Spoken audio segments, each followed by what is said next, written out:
Pemerintah Provinsi Sumatera Selatan berusaha menurunkan angka kemiskinan 1 digit.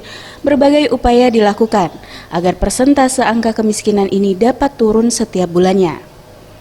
Kepala Dinas Sosial Sumsel, Rasidin Hasan mengatakan, upaya yang dilakukan adalah memberikan bantuan pupuk murah guna meningkatkan kualitas pertanian sehingga daya beli masyarakat terhadap pertanian dapat berangsur naik.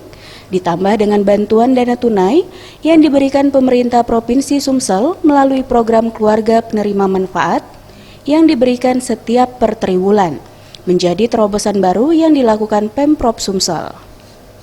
Dirinya menambahkan peningkatan kualitas infrastruktur jalan juga dapat menambah mobilitas transaksi jual beli, karena sebagai jalan provinsi saat ini telah dilakukan perbaikan, sehingga hasil produksi pertanian dapat didistribusikan tepat waktu yang dapat menghemat anggaran.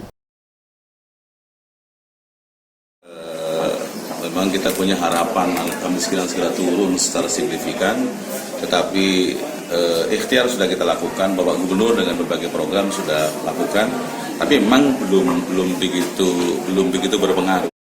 Tim Liputan Sriwijaya TV.